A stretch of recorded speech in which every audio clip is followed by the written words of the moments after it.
Assalamualaikum warahmatullahi wabarakatuh.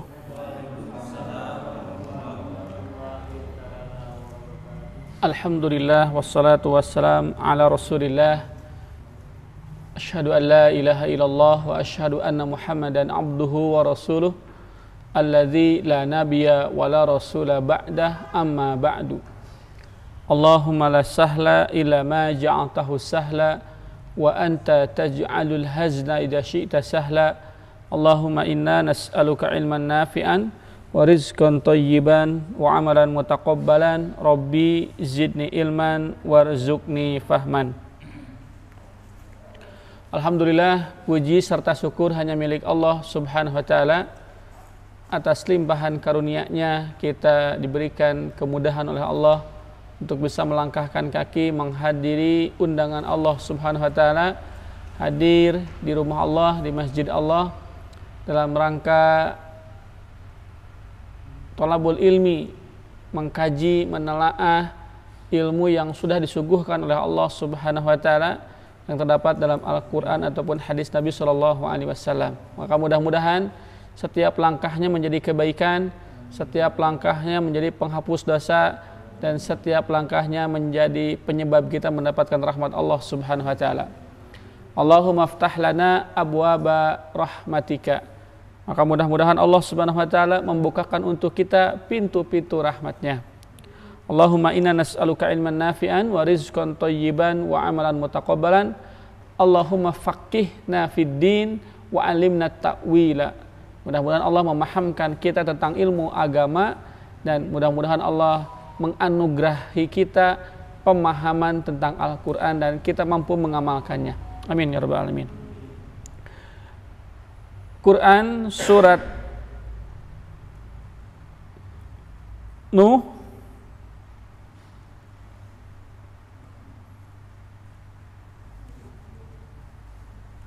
ayat ke-10.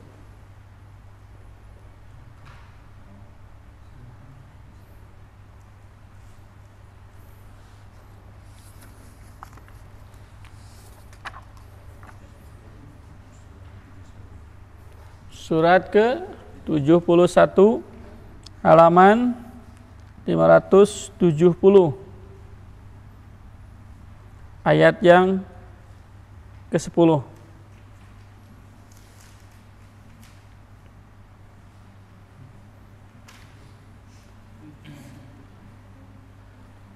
A'udzu billahi minasy syaithanir rajim. Faqultu astaghfiru rabbakum innahu kana ghaffara.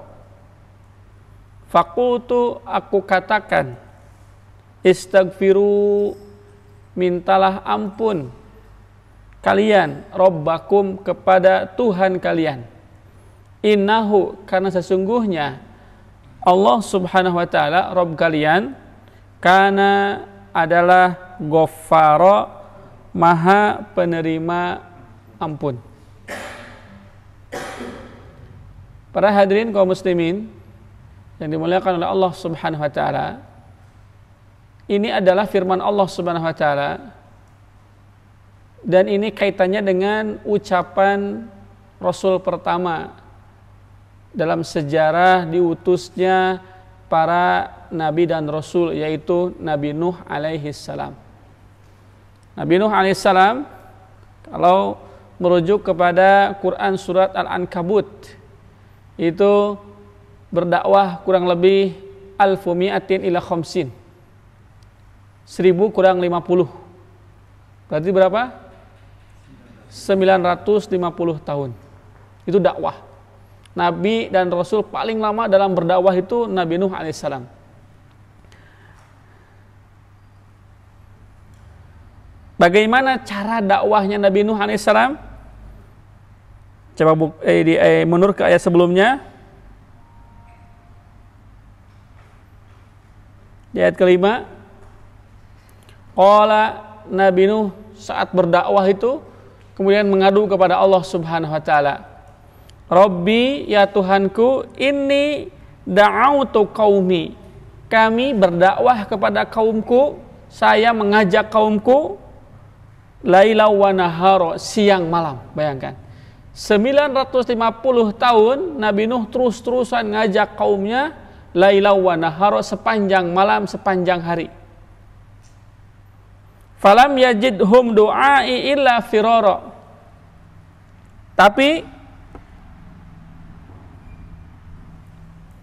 seruan Nabi Nuh alaihissalam, dakwah Nabi Nuh alaihissalam tidak menambah mereka keimanan. Illa firara, kecuali membuat mereka semakin menjauh. Bayangkan 950 tahun siang malam terus berdakwah. Tapi kalau Allah Subhanahu wa taala tidak menakdirkan iman itu masuk ke dalam hati seseorang, maka hanya akan membuat firara, mereka jauh dari Allah Subhanahu wa taala, hanya akan membuat seseorang itu lari. Sekali lagi, jadi manusia itu diajak saja nggak mau, apalagi dipaksa. Makanya la ikra hafiddin, tidak ada paksaan dalam agama.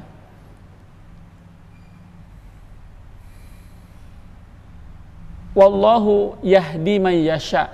Allah punya hak, punya kehendak untuk memberikan hidayah kepada siapapun yang Allah kehendaki.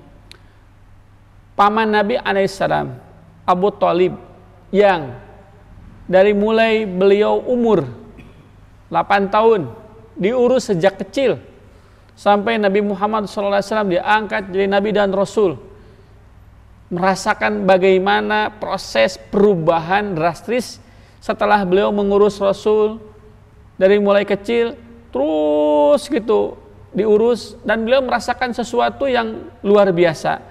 Ya, dimudahkan rezekinya, dijaga kesehatannya, diselamatkan oleh Allah Subhanahu wa taala. Secara pribadi menyadari bahwa Nabi Muhammad SAW itu bukan manusia biasa.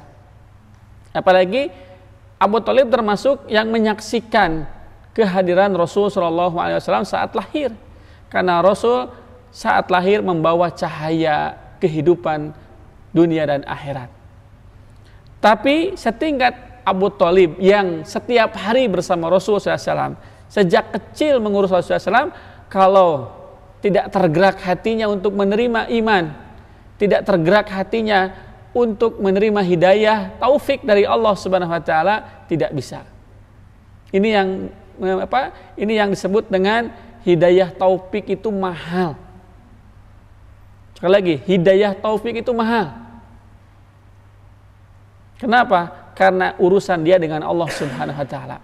Walaupun kita sebagai orang tua, sebagai guru berteriak, menghabiskan waktu, menghabiskan tenaga, menghabiskan harta untuk menyolehkan anak kita, kalau Allah belum kehendaki karena ia tidak mau berubah, maka tidak akan bisa. Makanya di sini Ibu, Bapak, kita tidak boleh terlalu cepat menilai orang hanya karena ada anak seseorang tidak baik. Misalkan ada anak ustadz yang nakal, jangan, ini kayaknya anaknya nggak dididik nih, ini kayaknya anaknya nggak dikasih tahu, nggak dikasih peringatan, sehingga anaknya ini nakal, susah diatur. Padahal bisa jadi mungkin ustadz itu sudah menghabiskan waktunya, tenaganya, bahkan dia sudah bingung harus melakukan apa. Sudah tiap malam, tiap hari itu berusaha untuk mengingatkan, bahkan dalam sujudnya terurai air mata. Tapi kalau Allah Subhanahu wa taala belum mengkehendaki, maka anak, walaupun anak seorang ustadz, kalau ditakdirkan nakal ya nakal. Jangankan anak seorang ustadz, anak setingkat Nabi Nuh alaihissalam, Kan'an, ini anak Nabi, bayangkan, tidak bisa menyerap iman yang ada di depannya, yang ada di hadapannya. Ketika Nabi Nuh alaihissalam melihat air itu sudah naik, bahkan si Kan'an berusaha untuk menyelamatkan diri. Nabi Nuh sebagai seorang ayah iba, sayang, nyaah, kemudian ngagupayan, wahai anakku, cepat naik bersama ayah. Apa jawabannya? Nggak mau. biar saya nanti berlindung di balik pepohonan agar kami bisa selamat. Akhirnya sikap Nabi Nuh alaihissalam ini tegur oleh Allah Subhanahu wa taala. Ya Nuh, innahu laisa min ahlik. Bahwa si Kan'an itu sekarang bukan lagi anakmu. Innahu amalun ghairu sholih. Sebab ia bukan anak soleh. Sekali lagi, si Kan'an tidak beramal soleh, bukan anak soleh. Biarin saja. Biarkan saja ia mati tenggelam. Tapi karena bapak anger, aya perasaan cinta, walaupun mungkin dicibir sepanjang hari karena Nabi Nuh alaihissalam membuat perahu di atas gunung yang tidak logis bagi kaumnya pada saat itu. Laila wa nahara, siang malam Nabi Nuh berusaha untuk dakwah, tapi tidak membuat mereka beriman, kecuali membuat mereka lari. Setingkat Nabi Nuh alaihissalam. Ini menunjukkan sekali lagi bahwa hidayah taufik itu hak prerogatif Allah.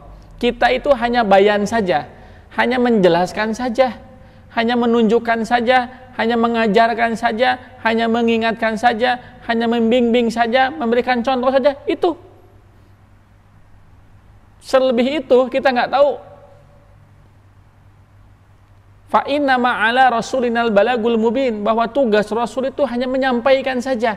Rasul tidak bisa memastikan seseorang itu dapat hidayah atau tidak. Tidak. Rasul tidak bisa memastikan. Makanya Abu Thalib pamannya tidak bisa masuk Islam. Itu yang membuat Rasul kemudian sedih. Nangis Rasul. Maka oleh Allah kemudian diobati. Anta la tahdi man ahbabta walakinnallaha yahdi man yasha. Muhammad, kamu tidak bisa memberikan hidayah taufik kepada siapapun yang kamu cintai. Hidayah taufik itu mutlak milik Allah Subhanahu wa taala, dan Allah akan berikan kepada siapapun yang Allah kehendaki. Makanya salah kalau orang mengatakan saya nanti nunggu hidayah saja. Salah itu. Berarti nunggu Allah ngasih petunjuk. Allah itu setiap saat ngasih petunjuk, Bu. Hanya kadang kita yang nggak merespon. Makanya untuk kemudian masuk ke tahap taufik, Allah memberikan kita bayan berupa penjelasan. Coba, Allah kira-kira adil atau tidak? Satu, Allah menciptakan kita dengan perangkat yang sempurna. Mata tidak hanya melihat, telinga tidak hanya mendengar.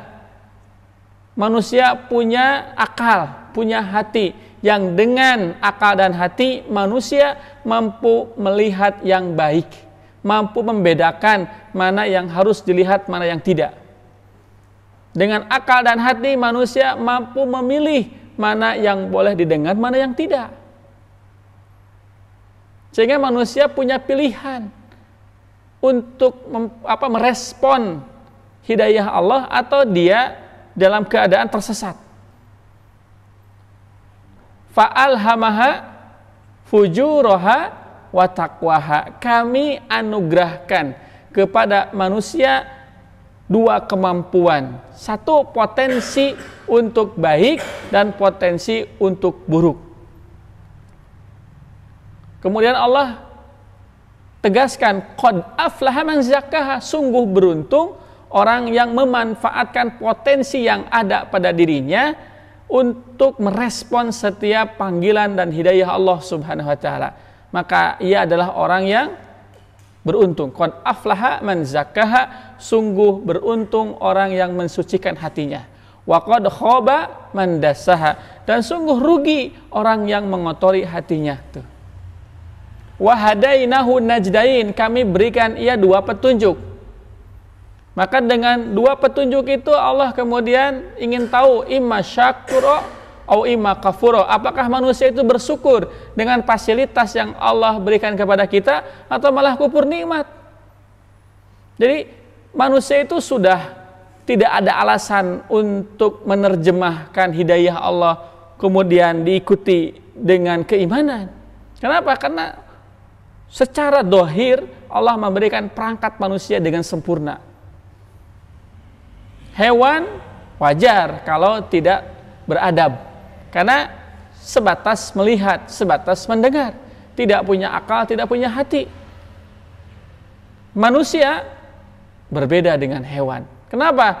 Karena jasad manusia tercipta secara sempurna, ada akal, ada hati, yang di situ manusia harus mampu memberikan pilihan yang tepat.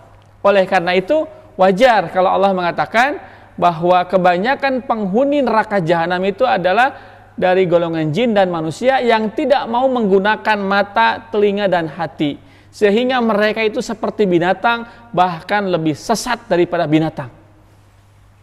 Manusia yang tidak menggunakan matanya dengan baik, yang tidak menggunakan telinganya dengan sempurna, yang tidak menggunakan hatinya untuk merenung, memahami, kata Allah, kal an'am, mereka itu seperti binatang. Balhum adallun, bahkan lebih sesat daripada binatang. Kenapa? Binatang mah wajar, karena memang tidak punya fungsinya. Sedangkan manusia mempunyai akal yang berfungsi untuk mencerna, sehingga dengan itu mengatakan Rabbana ma khalaqta hadza batila subhanaka faqina azabannar. Ya Allah, ternyata apa yang kau ciptakan itu terlalu sempurna, tidak ada satupun kekurangan. Maka ya Allah, jauhkan kami dari azab neraka. Jangan sampai kami luput, lupa, dan jangan sampai kami kupur atas nikmat yang Allah berikan kepada kami. Nah, saya ulang bahwa hidayah itu ada dua, ada hidayatul bayan wad dilalah dan hidayatul irsyad wat taufik. Hidayah itu ada berupa bayan, penjelasan, keterangan yang dicerna oleh mata, telinga, dan hati. Itu tugas para ustadz, tugas orang tua, tugas kita sebagai sesama muslim, saling mengingatkan, saling mengajarkan, saling menegur, saling memperingati. Itu bayan gitu. Makanya nggak ada alasan orang kemudian tidak tahu, ya kenapa? Masih bisa melihat. Udah abdi mata terang, nah teu ngaos atuh. Nah teu dongkap atuh, nah teu naros atuh, nggak ada alasan. Makanya nanti kaidahnya tidak mungkin Allah menyiksa suatu kaum kecuali Allah pasti utus seorang rasul. Jadi Allah itu nggak akan dolim, Pak, menyiksa seseorang dan orang itu nggak tahu apa-apa, nggak mungkin. Wa ma kunna mu'adzibina hatta nab'atsa rasul. Kami tidak mungkin mengazab seseorang kecuali Allah akan utus dulu rasul atau peringatan. Setiap orang sudah tahu tentang kenabian Rasul sallallahu alaihi wasallam. Banyak orang yang paham dan ngerti tentang Al-Quran, tapi sedikit yang beriman. Maka orang yang tidak beriman itu yang nanti akan dimintai pertanggungjawaban oleh Allah Subhanahu wa ta'ala. Sekali lagi, itu hidayatul bayan wad dilalah. Yang kedua, hidayatul taufik wal irsyad. Ini hak prerogatif Allah. Jadi begini, setelah saya menyampaikan, setelah Bapak mengajarkan, anak kita nanti mengamalkan atau tidaknya, mengikuti kita atau tidak, itu sudah bukan lagi urusan kita. Makanya jangan maksa juga. Ngerti wae misalkan. Kalau sudah menyampaikannya udah la haula, doakan saja. Ya tenah nih gancang poho, nanti hese ingat gancang poho. Oh, pokoknya mah dicibir jangan. Udah, yang penting sampaikan saja, ajarkan, sabar, setelah itu tawakal, pasrah kepada Allah Subhanahu wa taala. Karena kalau sudah dia dapat ilmunya, dapat pengetahuannya, dapat penjelasan, maka ia akan memilih qad aflaha man zakkaha, apakah dia mau membersihkan hatinya dengan meninggalkan maksiat, meninggalkan yang dilarang oleh syariat, menjauhi yang dimurkai oleh Allah, atau bahkan dia akan tetap berkelimpangan dengan dosa, tidak mau meninggalkan maksiat yang sedang dijalaninya. Naudzubillahi min dzalik. Maka itu sudah bukan tugas kita lagi. Makanya jangan kecil hati. Tiap saat kita ajak, tiap saat kita kirim WA, ya, player peringatan, hayu ngaos, hayu ngaos, hayu ngaos, hayu ngaos. Dan tidak setiap orang yang baca kemudian mau, atau 1000 orang yang baca namun 1 orang yang datang, itu jangan kecil hati. Kenapa? Karena tugas kita hanya menyampaikan, tugas kita hanya ngajak. Bayangkan Nabi Nuh 950 tahun laila wa nahara, yang merespon cuman sedikit. Kita cuman seminggu sekali. Terus protes nih. Nah, kita seminggu sekali, itu pun jarang. Itu pun di WA. Nabi Nuh itu datang langsung siang malam, bayangkan, tidak direspon kecuali hanya sedikit saja. Makanya kalau kita tidak sabar terus mau apa? Begitu. Wa inni kullama da'autuhum litaghfira lahum ja'alu asobiyahum fi adzanihim. Ketika saya, kata Nabi Nuh, ngajak kaumnya untuk berdakwah kepada Allah, untuk mentauhidkan Allah, mereka malah menutup telinga mereka. Tong nyeros gitulah. Naon?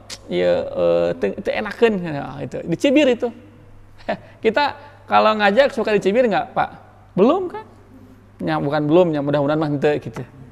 Ya, bayangkan Nabi Nuh itu di gini nih, tuh. Gandeng lah, ya ganggu ya nanti cepil teh enakeun ya, gatel. Bayangan geli gitu. Satu itu. Jadi mereka tutup apa, Pak? Tutup telinga. Kemudian wastagsau siyabahum. Apa istagsau siyabahum itu? Punten. Begini istag. Saya analogikan biar kebayang ya. Jadi begini sambil nutup begini. Si baju itu ditutupkan begini, Pak. Bayang kan? Sok bayangan. Bapak kalau digituin sama orang gimana, Pak? Sakit hati nggak? Ini bukan sama anak kecil, Pak. Ini sama orang tua. Bayangkan, selama 950 tahun, berarti umurnya panjang. Orang-orang itu dia nutup begini, dia sampai begini.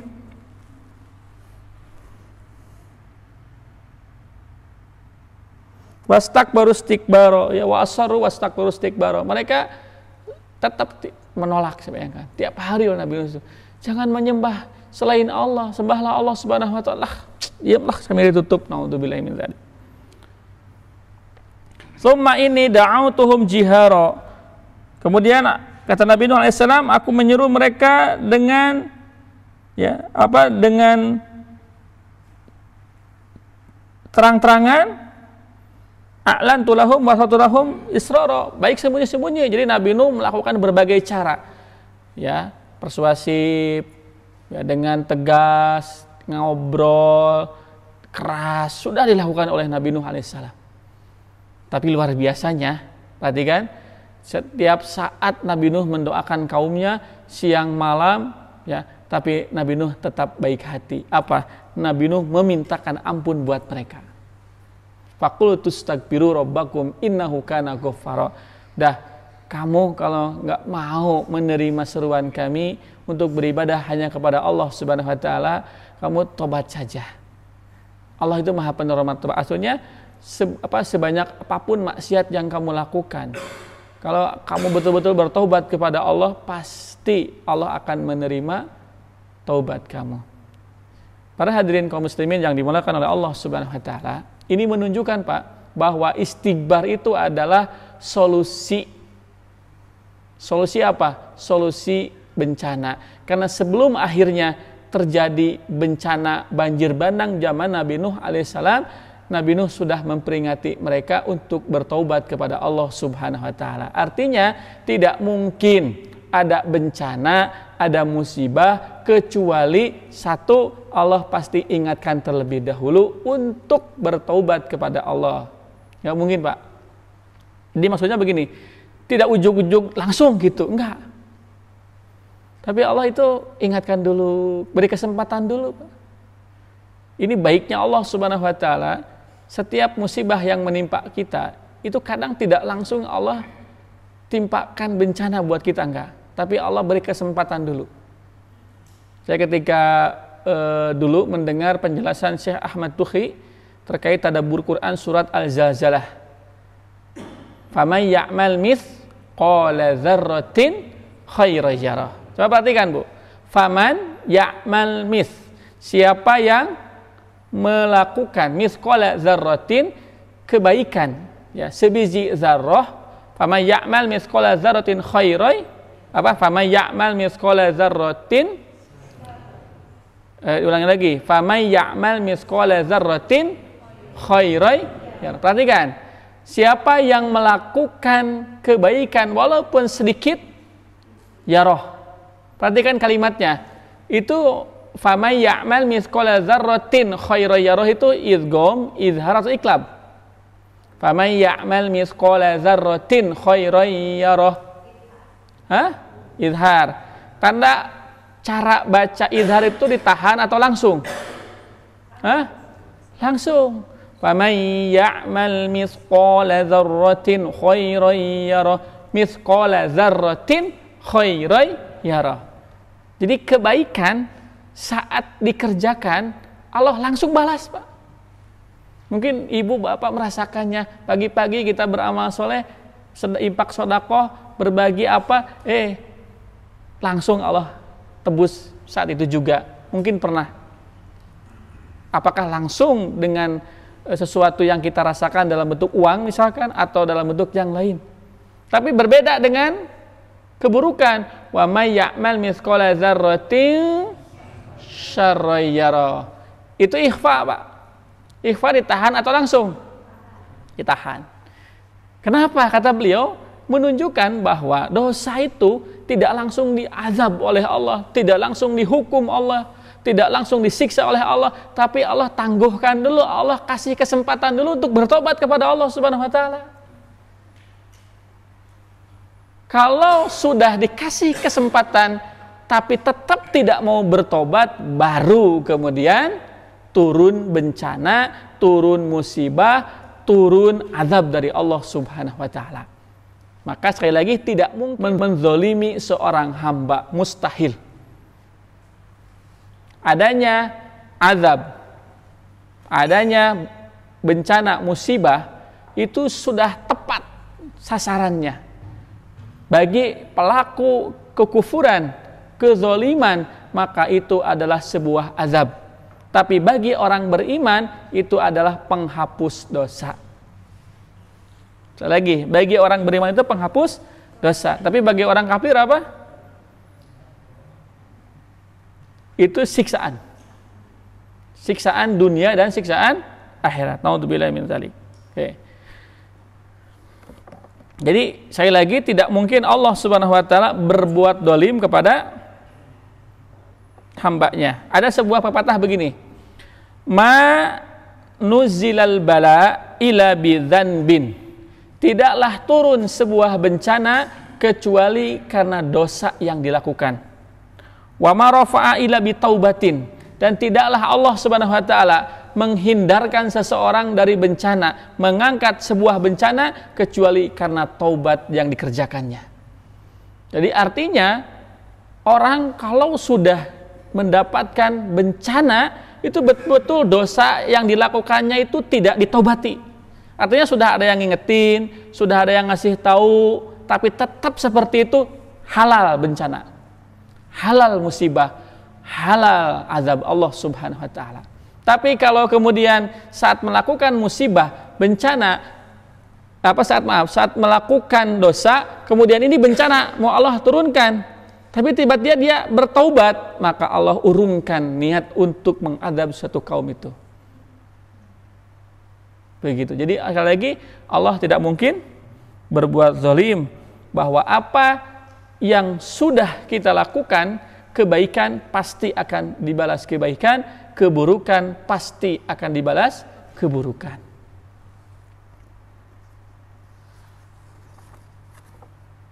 Coba buka Quran surat Asy-Syura ayat ke-30.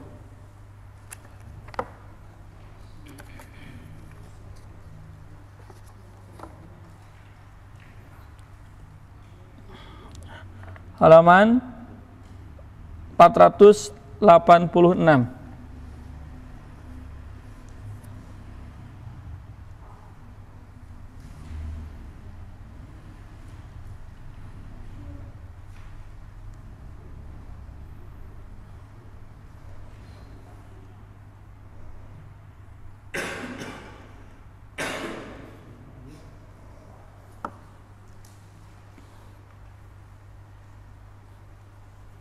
Ada? Wa ma asabakum min musibatin, tidaklah musibah menimpa kalian fabima kasabat aidikum, itu terjadi sebetulnya karena sebab dosa kalian. Wama selagi wama asabakum min musibatin, tidak ada musibah yang menimpa kalian fabima kasabat aidikum, itu terjadi sebetulnya karena ulah tangan-tangan kalian, karena dosa-dosa kalian. Wa ya'fu an katsir, tapi Allah banyak memaafkan kalian. Jadi sebetulnya banyak dosa-dosa kita yang Allah maafkan.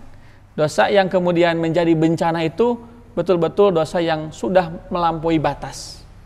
Sudah tidak ada toleransi lagi untuk dimaafkan. Sudah berlebihan sehingga Allah turunkan bencana. Itu kaidahnya. Wa ma antum bimu'jizina fil ardi, dan kamu tidak dapat melepaskan diri dari siksa Allah Subhanahu wa taala. Wa ma lakum min dunillahi min waliyyin wala nasir. Kalau sudah musibah itu menimpa seseorang, menimpa suatu kaum, maka tidak ada satupun yang bisa menolong. Tidak ada satupun yang bisa melindungi.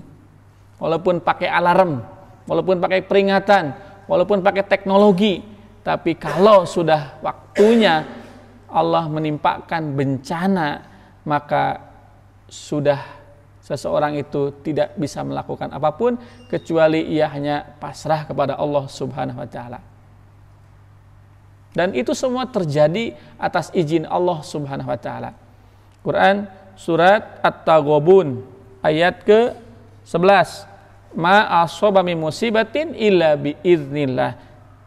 Tidak ada musibah yang menimpa seseorang, semuanya terjadi atas izin Allah Subhanahu wa taala. Wa may yu'min billah, dan barang siapa yang beriman kepada Allah Subhanahu wa taala, yahdi qalbah, Allah akan bimbing hatinya. Jadi orang yang beriman kepada Allah, Allah akan bimbing iman terhadap takdirnya, iman terhadap surga, iman terhadap neraka, maka orang itu akan dibimbing oleh Allah Subhanahu wa taala. Wallahu bikulli syai'in alim, dan Allah itu terhadap segala sesuatu Maha mengetahui. Dan semua yang terjadi, kebahagiaan, keburukan, musibah atau apapun, semuanya sudah tercatat di Lauhil Mahfuz. Coba buka Quran surat Al-Hadid ayat ke-22.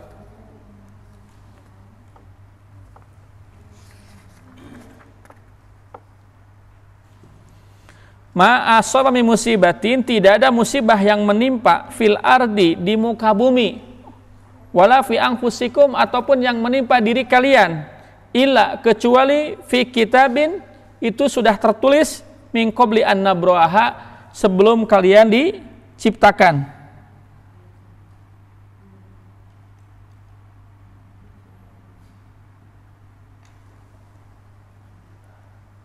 Inna dzalika 'ala Allah yasir, mudah sekali bagi Allah Subhanahu wa taala. Jadi bagi Allah mudah menentukan apakah ada tulisan sebelumnya ataupun belum ataupun tidak, mudah bagi Allah Subhanahu wa taala. Artinya Allah sudah punya aturan tersendiri, terserah Allah Subhanahu wa taala. Dan apa yang terjadi sudah dirancang oleh Allah Subhanahu wa taala. Namun Allah tidak akan mungkin zalim. Tidak mungkin tiba-tiba seseorang dapat bencana, dapat siksa, dapat azab, kecuali itu karena ulah mereka. Mereka tidak mau merespon dan tidak mau beriman kepada Allah Subhanahu wa taala, sehingga tidak dibimbing oleh Allah Subhanahu wa taala, tidak mungkin. Kenapa ada fenomena seperti itu? Allah sudah menentukan segalanya dalam kitab catatan Lauhil Mahfuz. Di sini nih jawabannya. Likaila ta'sau ala ma fatakum, supaya kamu tidak merasa putus asa terhadap sesuatu yang menimpa kamu. Jadi sehingga kita tidak menyalahkan orang, tos takdirna, beres Pak. Kalau sudah berbicara masalah takdir, udah permasalahan itu selesai. Artinya sudah di luar jangkauan manusia. Kita nggak akan saling menyalahkan. Oh ini yang salah BMKG, kenapa sudah tahu akan ada bencana tapi dibiarkan? Oh ini yang salah masyarakat, kan udah dikasih tahu, sudah dikasih peringatan, sudah diinformasikan di berita, tapi kenapa tidak mempersiapkan diri? Tapi kalau dengan kaidah ayat ini sudah terjadi. Sudah mau apa lagi? Kalau nasi sudah menjadi bubur, mau digimanain Pak? bumbuan, kurupukan, dagingan, ya, dienak-enak supaya bisa dimakan. Itu. Jadi satu itu supaya kita tidak putus asa. Jangan misalkan orang itu neteli merasa bersalah, jangan, Pak. Karena itu takdir Allah Subhanahu wa taala. Kalau kita melakukan sebuah kesalahan dan itu dirundung terus kesalahan, perasaan salah, hati-hati, itu dari syaitan. Karena kita dilatih oleh Allah untuk beriman kepada takdir baik dan buruk. Artinya sudah, memang perasaan itu tidak enak karena kita melakukan kesalahan. Tapi ini sudah terjadi. Tinggal ambil saja hikmahnya. Jangan kemudian kita dirundung duka yang terlalu lama sampai kita tidak bersemangat melakukan aktivitas yang manfaat. Kunaon di bumi wae ngarangkep maneh ngerasa dosa, merasa bersalah. Ini dari syaitan malah. Justru harusnya kita tetap berbuat amal soleh dan memperbaiki apa yang sudah kita lakukan namun salah. Jadi harus berani memperbaiki kesalahan, bukan malah jadi mengurung diri, mager, malas gerak, kemudian tidak mau move on, kemudian merasa kecil hati, kemudian tidak bergairah, ya saya takut salah, saya kemarin melakukan kesalahan, itu hati-hati dari syaitan. Ya. Karena qadarullah wa masya'a fa'ala. Ini semua takdir Allah, apa yang sudah terjadi, ya udah. Kita tinggal imani saja, ini terjadi atas izin Allah Subhanahu wa taala. Wala tafrahu bima atakum, dan takdir sudah Allah tulis di Lauhil Mahfuz sebelum Allah menciptakan kita, supaya kita tidak merasa bangga diri bahwa apa yang sudah terjadi itu hasil jerih payah saya. Oh, ini bencana ini enggak jadi turun itu karena sikap kita, ya, respect, kita sangat sangat gerak cepat untuk mengingatkan masyarakat tentang bencana ini, sehingga kalau bukan kami mungkin masyarakat sudah tertimpa bencana. Enggak. Jadi kalau berhasil tidak sombong, kalau gagal tidak putus asa. Itu hikmahnya kata Allah. Sekali lagi, kalau berhasil jangan menyalahkan, kalau gagal jangan menyalahkan, kalau berhasil jangan sombong. Oh, itu masjid lamun teu abi masih gah kieu. Saya ini yang berjuang dari nol sampai kemudian terbentuk masjid yang besar ini. Ini kalau bukan saya, siapa lagi? Karena yang peduli terhadap masjid itu cuma saya. Oh, nggak boleh. Kata Allah bahwa apa yang menimpa kita, apapun baik yang buruk, itu semuanya takdir Allah, ketentuan Allah yang sudah tercatat di Lauhil Mahfuz, supaya kalaupun itu buruk kita tidak merasa putus asa karena sudah ketentuan Allah. Kalaupun itu baik, kita nggak bangga diri dan sombong diri.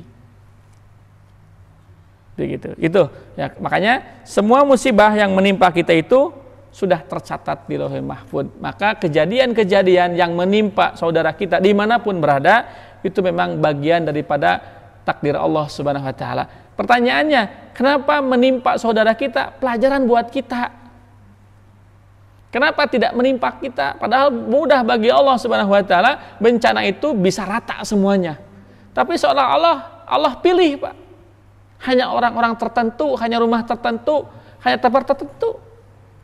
Padahal bisa jadi dampaknya semua orang bisa merasakannya. Makanya tadi apa yang sudah terjadi sudah tepat semuanya. Tidak ada yang berubah dari ketentuan Allah Subhanahu wa taala. Dan Allah tidak akan salah memberikan bencana, ujian, dan Allah juga tidak akan salah menyelamatkan.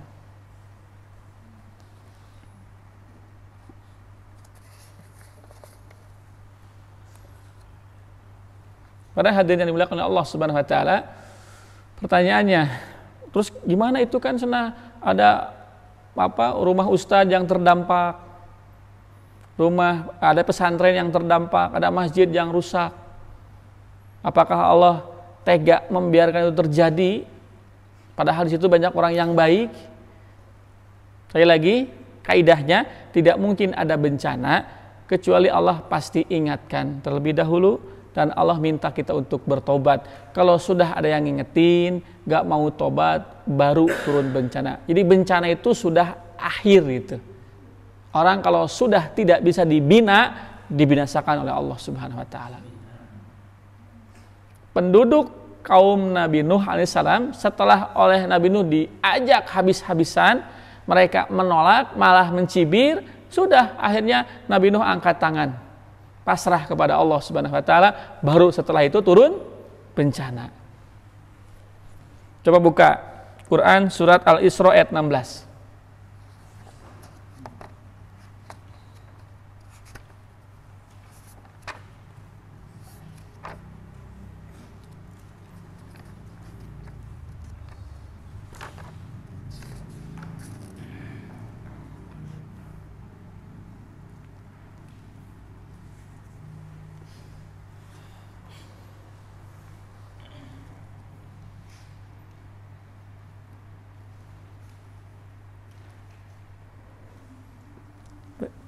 Perhatikan kalimatnya, wa idza aradna an nuhlika qaryatan.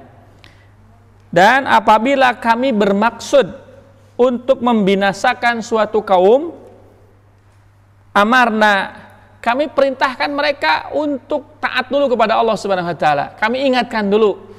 Kami kasih dulu waktu untuk mereka mengetahui apa yang harus dilakukan dan apa yang harus ditinggalkan. Mutrofiha,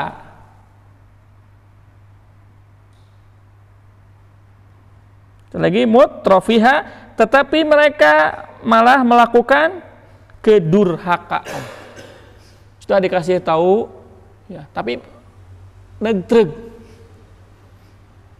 Sudah diingatkan, tapi masih kekeh.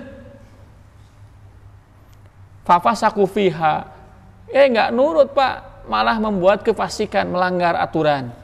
Ibu-ibunya dibuka kerudung, laki-lakinya nggak mau ke masjid, nggak mau ngaji. Ustadz datang ke masjid bawa kitab, yang hadir cuma seorang. Diingetin di toa masjid, ibu-ibu bapak-bapak, ayeuna pangaosan merangga hadir. Ya toa gandeng ting kurangan nih volumena, bari hadir henteu. Diomel dan lain sebagainya.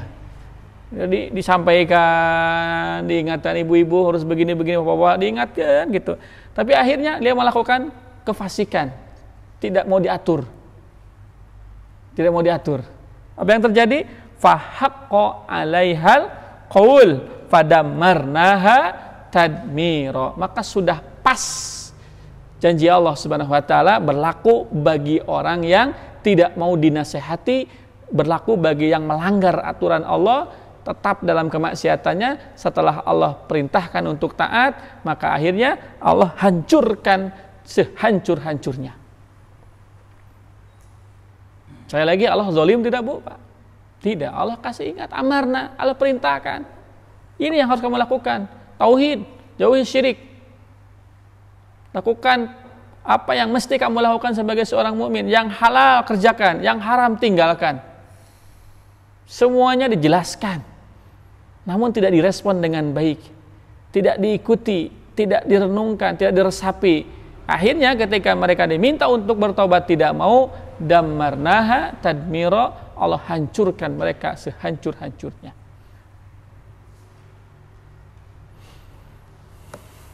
Kemudian Quran surat Al-Mu'minun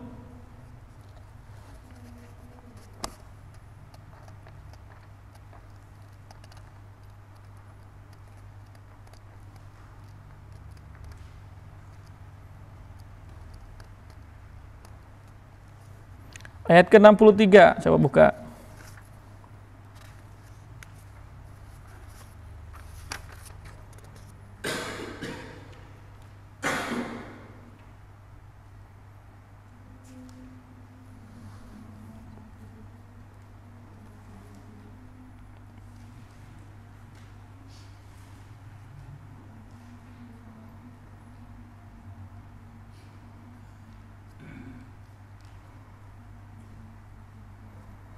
Oke. Bal qulubuhum fi ghamrati min hadza. Tetapi hati mereka orang-orang kafir itu dalam kesesatan dari memahami Al-Qur'an ini. Walahum a'malun min duni dzalik. Dan mereka mempunyai kebiasaan banyak mengerjakan perbuatan-perbuatan ini. Hum laha amilun. dan perbuatan buruk itu terus mereka kerjakan. Hatta sampai, jadi orang kafir atau orang fasik kalau terus-menerus melakukan kemaksiatan, melakukan perbuatan buruk, padahal sudah diingatkan, padahal sudah ada yang menerangkan bahwa itu tidak boleh, dan itu dilakukan, tidak dihiraukan. Hatta idza akhadna mutrafihim bil azabi idza hum yaj'arun. Sampai apabila kami timpakan siksaan kepada mereka, orang-orang yang hidup bermewah-mewahan itu di antara mereka. La taj'aruna al-yaum, ya idza hum yaj'arun, ya. Seketika itu mereka berteriak meminta tolong. Ya, kalau sudah terjadi bencana baru sadar. Tolongan, tolong, bantu saya. Ya, ada yang istighbar, tarik-tarikna, macam-macam gitu. Jadi kalau lagi melakukan maksiat itu lupa kepada Allah. Diingetin oleh para ustadz, ya, oleh orang lain nggak mau ngedenger gitu. Ketika turun bencana semuanya panik, semuanya berteriak. Yang diingat adalah keselamatan dirinya, maka dia baru ingat kepada Allah Subhanahu wa taala. La taj'arul yaum, janganlah kamu berteriak-teriak meminta tolong pada hari ini. Innakum minna la tungsurun, kamu tidak akan mendapatkan pertolongan. Karena Allah tadi kalau sudah menimpakan bencana, sudah tidak ada yang bisa menolong kita, tidak ada yang bisa melindungi kita kecuali Allah Subhanahu wa taala. Mau sembunyi di mana, Pak? Ada yang sembunyi di bawah malah kena reruntuhan. Ada yang lari malah terpleset. Ada yang naik ke gunung malah gunungnya longsor. Kalau sudah seperti itu mau kemana? Nggak akan bisa. Ngeri kalau sudah seperti ini, Bu. Jadi kalau sudah seperti ini kita nggak bisa berteriak minta tolong kepada Allah, karena sudah bukan waktunya Allah nolong. Allah kan udah nolong kita dengan cara apa? Mengingatkan kita sebelumnya. Mau tobat nggak? Nggak didengar. Malah terus melakukan kemaksiatan. Akhirnya Allah timpakan bencana. Jadi bencana terjadi, musibah terjadi, azab terjadi, itu di waktu yang tepat, di saat yang tepat. Tidak mungkin dolim Allah Subhanahu wa taala.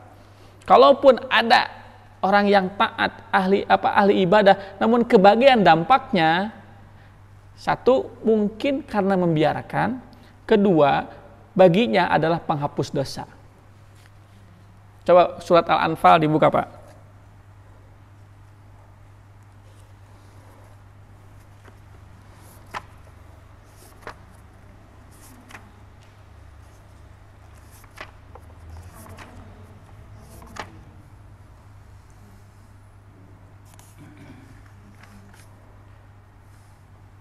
Ayat ke-25.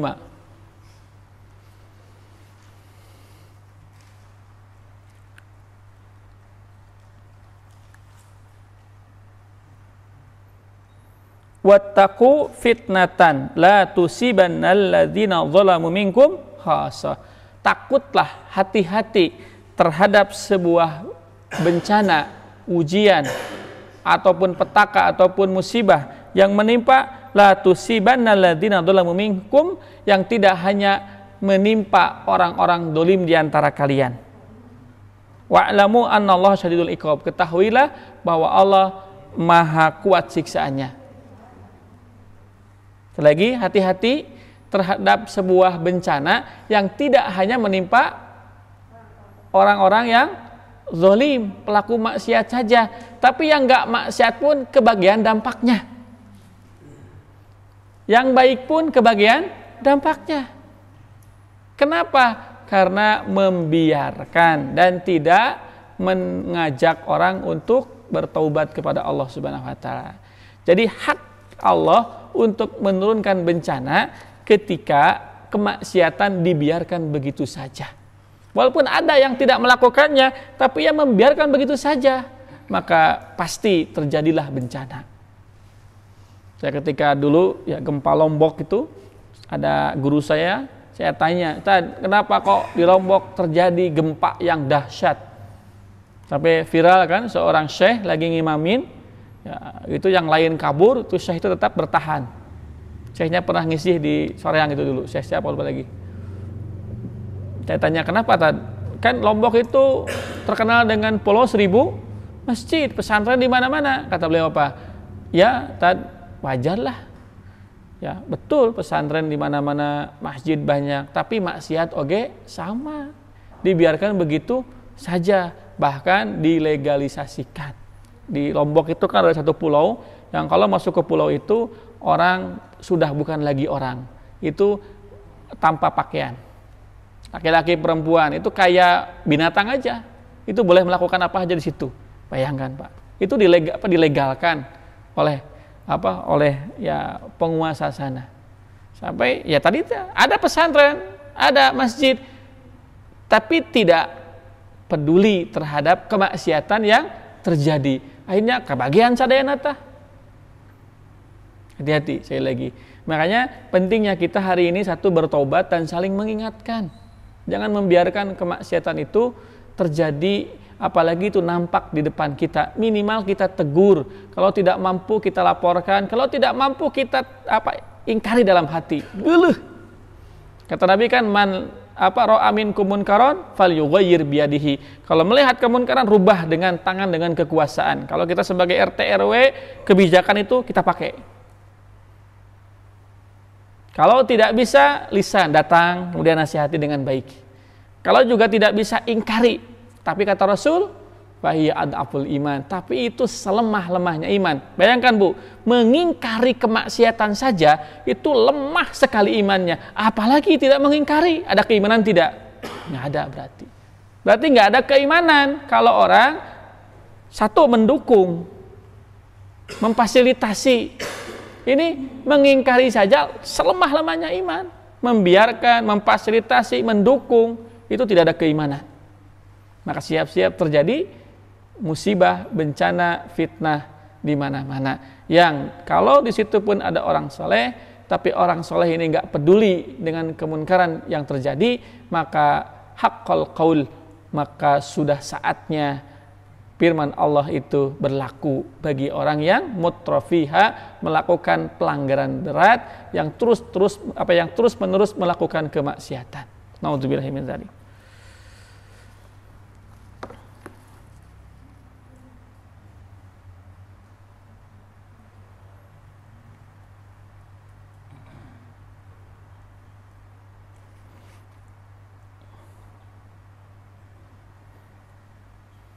Para hadirin yang dimuliakan oleh Allah Subhanahu wa taala, makanya Nabi SAW mengingatkan kita ya untuk terus meminta ampun kepada Allah Subhanahu wa taala. Ini alasan, Pak, kenapa Rasul yang dosanya dimaksum tapi istighfarnya lebih dari 70 kali. Pertanyaannya, Rasul istighfar atas dosa apa? Rasul dosa nggak, Pak, Bu? Terus itu istighfar 70 kali dosa apa? Satu, ingin menunjukkan bahwa orang kalaupun tidak melakukan dosa, jangan merasa tidak berdosa dan jangan merasa suci. Karena merasa tidak berdosa, merasa tidak melakukan apa-apa, merasa paling suci, merasa paling benar, justru itu dosa baru. Makanya setingkat Rasul, manusia yang paling tinggi derajatnya tetap butuh istighfar kepada Allah. Karena merasa saya paling benar, paling suci, tidak pernah melakukan salah, tidak pernah melakukan dosa, justru itu sebuah dosa. Makanya Rasul mencontohkan kepada kita, setingkat Rasul yang dijamin masuk surga saja tetap beristighfar kepada Allah Subhanahu wa taala. Apalagi kita yang enggak jelas surganya, belum tentu diterima amal ibadahnya, maka tentu kita harus lebih banyak meminta ampun kepada Allah Subhanahu wa taala.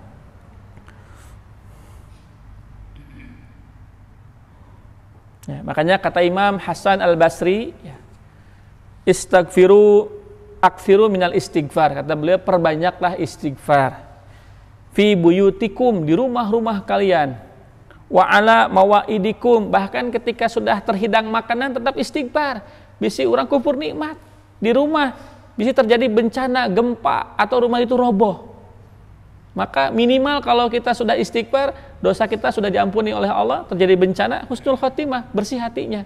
Karena sudah minta ampun kepada Allah Subhanahu wa taala. Kata beliau, "Aktsiru minal istighfar", perbanyak istighfar.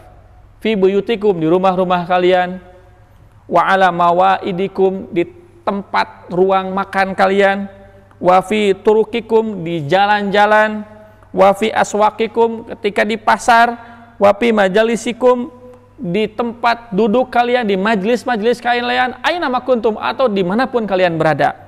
Fa innakum matadruna mata tanjilul maghfirah, sebab kamu tidak tahu Allah akan mengampuni dosa kalian itu di istighfar yang mana, apakah yang saat di bumi, saat di rumah, atau saat di tempat tidur, atau saat di masjid, atau saat di mana, nggak tahu. Makanya 70 Pak istighfar yang kita ucapkan itu mungkin Allah mengampuni kita di istighfar yang ke-69, baru Allah ampuni. Di istighfar yang pertama mungkin Allah nggak ampuni, karena belum pakai hati. Istighfar yang kedua juga Allah belum ampuni. Tapi begitu istighfar yang ke-70, astagfirullah, diucapkan dengan penuh penghayatan dari hati yang paling dalam, baru kemudian dosa kita diampuni oleh Allah Subhanahu wa taala. Makanya kata Imam Hasan Basri, karena kita nggak tahu istighfar yang kita ucapkan itu mana yang kita kemudian mendapatkan ampunan dari Allah Subhanahu wa taala.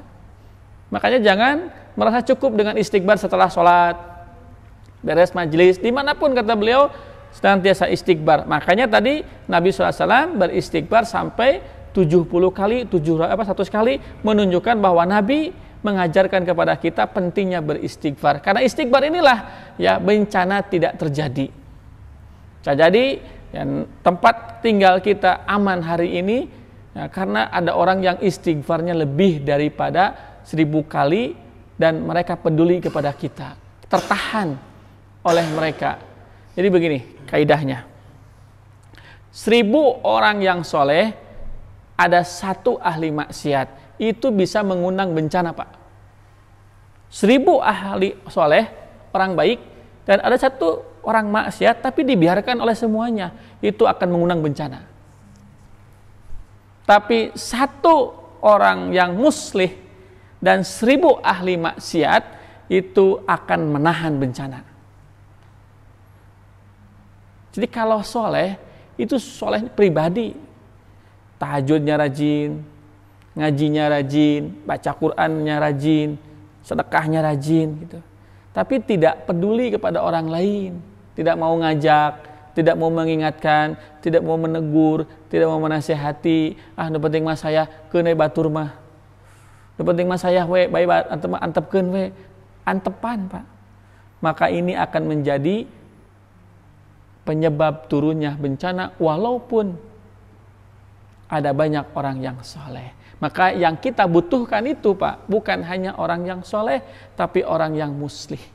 Kalau soleh, cuman pribadinya saja yang soleh. Tapi kalau muslih, punya cita-cita untuk menyolehkan banyak orang.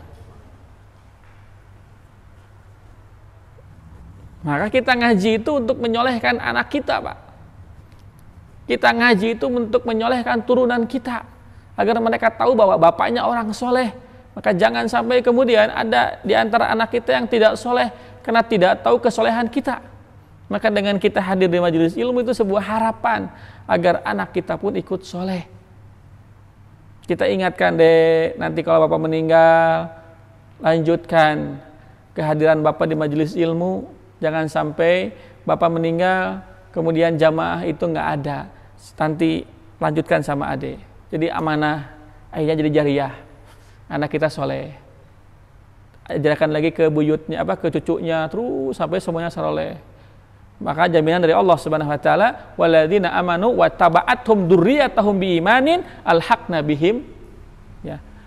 Orang yang beriman yang kemudian keimanannya diikuti oleh anak cucunya, walaupun tidak bisa terikuti karena kakeknya ahli ibadah, anaknya baru mengikuti, ya, tidak seperti bapaknya, mungkin bapaknya sudah ahli tahajud, ahli ngaji, ahli Quran, anaknya baru bisa mengikuti.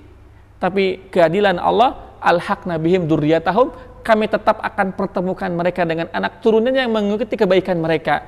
wa ma alatna bihi min amalihim, dan kami tidak sedikit pun mengurangi pahala orang tuanya. Jadi ketika bapaknya surga Firdaus, anaknya surga yang ke-10, karena amal solehnya berbeda, akhirnya Allah menyatukan, mengumpulkan anaknya kepada bapaknya di surga Firdaus, dan pahala bapaknya tidak berkurang sedikit pun. Dikumpulkan di pangke di surga teh. Walaupun mungkin anaknya nggak seperti bapaknya, ya kurang lah gitu. Tapi dalam upaya untuk mengikuti jejak langkah orang tuanya, kata Allah, alhaqna bihim, kami akan pertemukan mereka ya, dengan orang tua dan kakeknya. Ini dalam Quran surat At-Tur ya, surat At-Tur. Surat ke berapa At-Tur itu? Surat ke-53.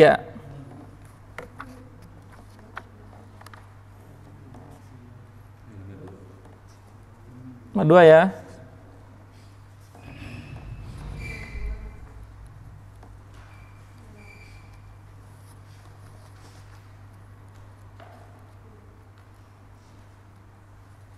Ayat berapa? Ayat ke-21. Walladzina amanu wa taba'atum dzurriyyatahum dzurriyyatuhum biimanin alhaqna bihim dzurriyyatahum wa ma alatnahum min amalihim min syai' kullu imrin bima kasaba rahin. Oke, itu Pak. Jadi teruslah kita memberikan contoh terbaik buat anak cucu kita biar kita bisa berkumpul bersama mereka.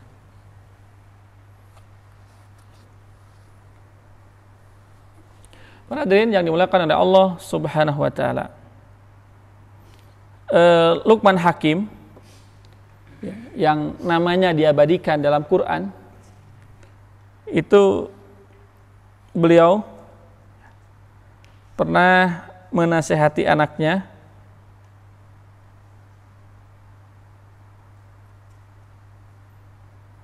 ya bunayya awid lisanaka, kata beliau, wahai anakku, awid lisanaka, biasakanlah lisanmu itu mengucapkan Allahumma gfirli, ya Allah ampuni aku.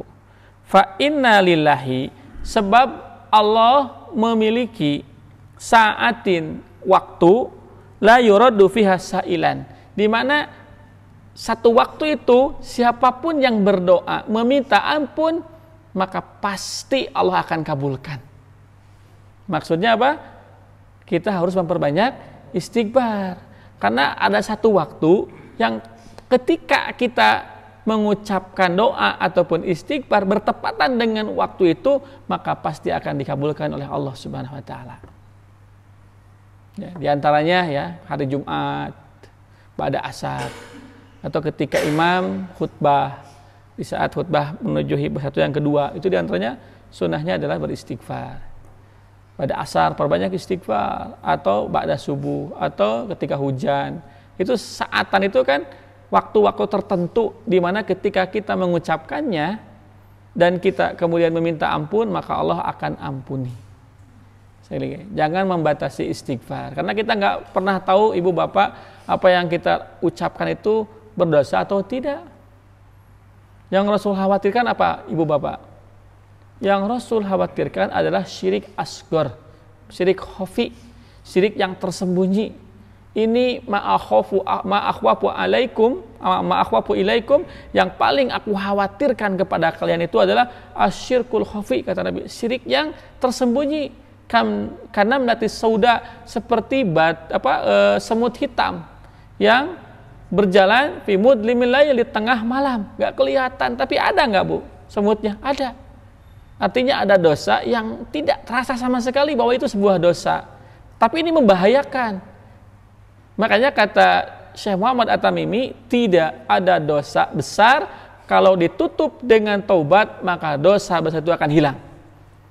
Tapi dosa kecil kalau dilakukan terus-menerus maka itu akan menjadi besar. Nah, ini yang kita antisipasi, Bu. Kenapa? Kalau kemudian kita melakukan sebuah dosa yang dilakukan terus-menerus, kita tidak merasa berdosa, kita tidak istighfar, kemudian kita mati. ternyata syirik kecil itu menjadi besar. Akhirnya kita tidak masuk surga hanya karena ada kesyirikan yang tidak kita tobati. Allah berfirman, innallaha la yaghfiru ayyushraka wa yaghfiru ma dzuna dzalika liman yasha. Allah akan mengampuni dosa selain syirik, tapi Allah tidak akan mengampuni dosa syirik yang ke bawah mati. Ini yang dikhawatirkan.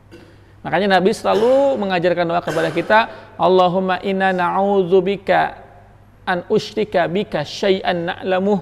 Ya Allah, aku berlindung kepadamu dari dosa syirik yang engkau ketahui. Wa min dzanbin la a'lam. Dan ya Allah, aku berlindung kepadamu dari dosa syirik yang aku sendiri tidak tahu. Itu di antara doanya. Atau kita perbanyak istighfar. Karena istighfar ini bisa menghalangi bencana. Bisa meredam bencana, bisa membuat bencana itu tidak jadi turun. Karena sekali lagi sebelum terjadi bencana, Allah akan ingatkan kita terlebih dahulu. Kalau kemudian sudah diingatkan masih melulu melakukan maksiat, sudah dikasih tahu masih juga tidak tahu diri, maka siap-siap haqqal qaul firman Allah, yaitu turunnya bencana. Dan ketika turun bencana itu sudah pada saat yang tepat, di waktu yang tepat, kepada orang yang tepat. Naudzubillahi min dzalik. Ini bahaya. Makanya itulah ya nasihat Nabi Nuh alaihissalam kepada kaumnya, istaghfiru rabbakum, kamu minta ampun saja kepada Allah Subhanahu wa taala. Innahu kana ghafara, sebab Allah itu Maha penerima taubat. Bahkan Allah kemudian menyampaikan, Pak, di antara fadilah dari istighfar itu adalah satu, yursilis sama alaikum midrara, ayat 11-nya surat Nuh. Allah akan turunkan hujan lebat. Jadi di antara cara agar hujan turun di saat kemarau itu adalah memperbanyak istighfar.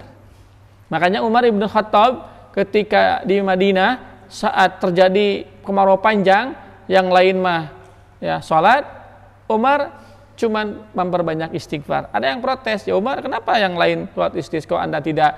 Kata beliau, bukankah Allah berfirman, istaghfiru rabbakum innahu kana ghafara yursilis alaikum midrara, bahwa istighfar itu bisa menjadi sebab turun hujan lebat. Satu, wa yumdidkum bi amwal, dan istighfar itu akan mempermudah harta kekayaan yang kita dapatkan. Jadi lamun orang hese wae usaha, hese wae kerja, hese wae pirizgieun, perbanyaklah istighfar. Karena bisa jadi yang menghalangi rizki kita adalah dosa yang kita kerjakan, yang kita perbuat, yang mungkin tidak disadari. Yursilis sama alaikum midar wa yumdidkum bi amwali wa banin. Allah juga akan memperbanyak anak. Jadi yang misalkan tidak punya anak, ya, belum punya anak, padahal sudah nikah 10 tahun, di antara resep agar punya anak itu ada perbanyak istighfar. Karena bisa jadi terhalangnya kita mendapatkan anak karena ada dosa yang kita lakukan, sehingga dosa itu menghalangi anak titipan Allah Subhanahu wa taala. Jadi yursalas alaikum midrara wa yumdidkum bi amwali wa banina wa yaj'al lakum apa lanjutannya itu? Yursalis alaikum midrara wa yumdidkum bi amwali wa banin, terus wa yaj'al lakum, ada surat Nuh ayat 11 lanjutannya,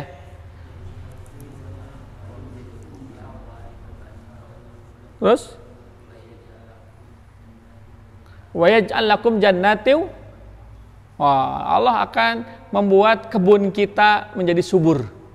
Petani, ya, tukang tani atau tukang kebun biar subur tanamannya, biar subur sawahnya, itu perbanyak istighfar. Makanya dulu ya ada yang datang kepada Imam Hasan Basri mengadukan ya tentang tentang kegersangan bumi atau tentang gersangnya bumi sehingga tidak turun hujan. Maka kata Imam Hasan Basri, istaghfirillah, mintalah ampun kepada Allah. Kemudian ada yang lain datang kepada Imam Hasan Basri, dia mengeluhkan tentang kefakiran, ya, tentang harta yang seset susah datang, susah diterima, kerja nggak pernah diterima, ya, usaha gagal terus, maka kata beliau, istaghfirillah, mintalah ampun kepada Allah Subhanahu wa taala. Kemudian ada yang datang kepada Imam Hasan Basri, ud'ullaha ayarzuqni waladan. Syekh, tolong doakan saya agar saya dianugerahi anak. Kata beliau, istaghfirillah. Kemudian minta ampun kepada Allah Subhanahu wa taala. Ada yang lagi datang tentang jafafa bustanihi, ya, kebunnya kering kerontang, hampir mau mati. Kata beliau, istaghfirillah, mintalah ampun kepada Allah Subhanahu wa taala. Ada yang bertanya, ya Syekh, yang fakir antum suruh istighfar, yang tidak punya anak antum suruh istighfar, yang enggak turun hujan antum suruh istighfar, yang kebunnya gersang antum suruh istighfar. Kenapa bisa begitu? Kata beliau, bukankah Allah Subhanahu wa taala berfirman, istaghfiru rabbakum innahu kana ghaffara. Artinya ini sudah janji Allah Subhanahu wa taala, siapa yang memperbanyak istighfar maka jaminannya adalah satu, Allah akan menurunkan hujan, Allah akan memperbanyak harta, menghindarkan kita dari kefakiran, Allah akan memberikan kita rizki berupa anak, dan Allah akan menyuburkan tanaman kita. Ini jaminan dari Allah Subhanahu wa taala. Maka bisa jadi sekali lagi, ya, kita mendapatkan keamanan dari Allah Subhanahu wa taala atas musibah yang menimpa saudara kita, mungkin karena ada istighfar orang-orang soleh sehingga kita kebagian manfaatnya. Mungkin masih ada yang peduli Pak di kita, bukan berarti di tempat yang lain tidak peduli. Wallahu a'lam bishawab. Kita nggak pernah tahu apa yang terjadi sebenarnya. Hanya sekali lagi harus kita yakini Allah tidak akan salah menimpakan bencana Pak, dan Allah tidak mungkin zalim. Ya, artinya satu, ini adalah kesempatan kita untuk bertobat kepada Allah Subhanahu wa taala. Jangan menjadi korban yang selanjutnya. Sekali lagi, jangan menjadi korban yang selanjutnya. Yang kedua, ya, kita harus perbanyak istighfar. Satu, tobat, yuk kita sama-sama berhenti dari seluruh maksiat yang kita lakukan. Yang kedua, perbanyak istighfar. Karena mudah-mudahan istighfar itulah yang membuat kita mendapatkan perlindungan, pertolongan dari Allah Subhanahu wa taala. Baik bencana itu tidak jadi turun, ataupun ketika turun tidak membahayakan kita, membuat kita dilindungi, dijaga oleh Allah Subhanahu wa taala. Dengan cara apa? Ya, dengan cara kita peduli kepada saudara kita, minimal kepada keluarga kita, ibu bapak. Ingatkan, ya, yang perempuan suruh pakai jilbab, yang laki-laki suruh ke masjid, yang belum baca Quran, yang bicaranya kasar suruh lembut, ya, yang melakukan perkara yang haram suruh taubat agar meninggalkannya. Minimal kita ingatkan saja. Saya lagi, jangan nunggu kita menjadi korban yang selanjutnya. Naudzubillahi min dzalik. Ya, kalau sudah seperti ini kan ngeri juga. Karena bumi itu, Bu, Pak, tidak mungkin salah protes. Bumi itu, langit itu akan protes kepada penghuninya yang dolim kepada Allah Subhanahu wa taala. Gak mungkin, sekali lagi, ada bumi, ada langit yang protes, padahal di situ ada orang soleh. Gak mungkin. Coba buka Quran surat Al-Anfal.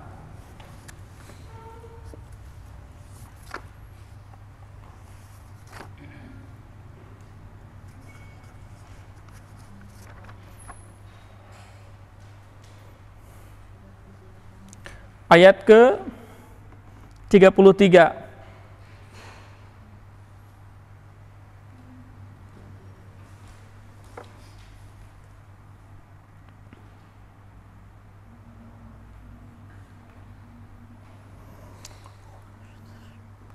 Wa ma kana Allahu liyu'adzibahum wa anta fihim.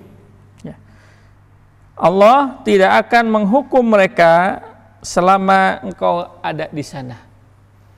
Siapakah Nabi Muhammad? Orang muslih, orang soleh yang muslih.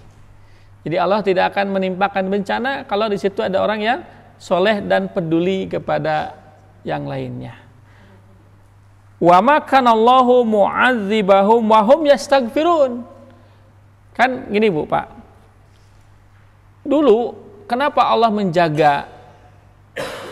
Sebab ada Nabi Muhammad.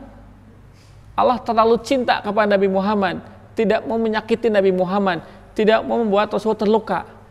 Pertanyaannya, sekarang Rasulnya tidak ada. Terus bagaimana kita mendapatkan perlindungan dari Allah Subhanahu wa taala? Maka Allah kasih bonus. Apa? Wa maka Allahu mu'adzibahum wa hum yastaghfirun. Dan Allah tidak akan menimpakan azab siksa kepada mereka di saat mereka beristighfar kepada Allah Subhanahu wa taala. Artinya, Rasul memang tidak ada di hadapan kita, tapi istighfar kita bisa menjadi jaminan kita mendapatkan pertolongan dari Allah Subhanahu wa taala, mendapatkan perlindungan dari Allah Subhanahu wa taala, dan kita tidak akan diadab oleh Allah Subhanahu wa taala. Begitu. Karena kebayang, Pak, ya, ini kebaikan dari Allah, bayangkan sekali lagi. Ya, dulu para sahabat dijaga oleh Allah karena ada Rasul. Orang Makkah itu kan terlalu jahat kepada Rasul. Orang Thaif sampai melempari Rasul. Di perang Uhud Rasul sampai terluka. Tapi kenapa tidak ditimpakan bencana? Karena Allah terlalu sayang kepada Rasul. Sekarang Rasulnya tidak ada, tapi Allah tetap sayang kepada umatnya. Saat apa? Saat umatnya beristighfar kepada Allah Subhanahu wa taala.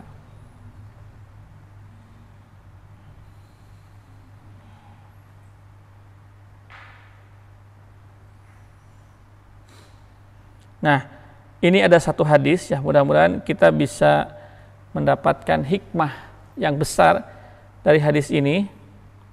Pertama, Pak, kalau kita ingin selamat, kita harus mau merubah diri, mau memperbaiki diri. Ya.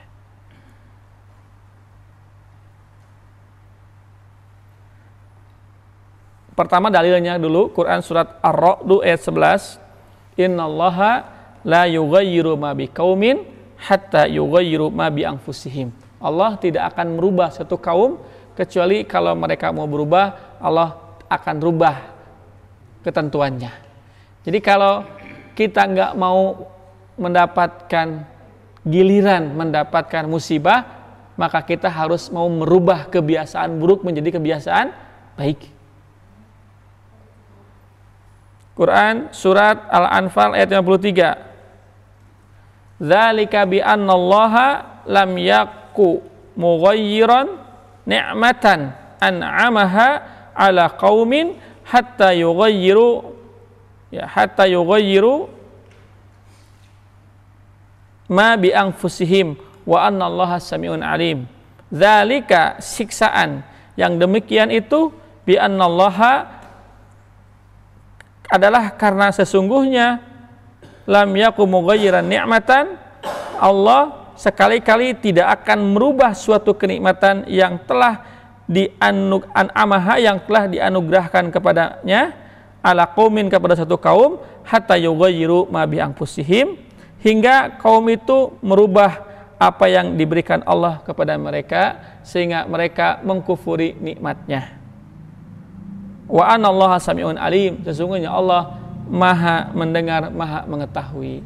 Jadi kalau kita sudah kufur nikmat, padahal kita sudah diberikan fasilitas yang mewah, kita disehatkan, usaha dilancarkan, semuanya mudah diakses, Allah berikan itu semuanya kepada kita, malah dipakai kufur kepada Allah, dipakai fasik, ya, dipakai kita untuk menolak ketentuan Allah, maka berarti sama dengan menghalalkan bencana menimpa kita.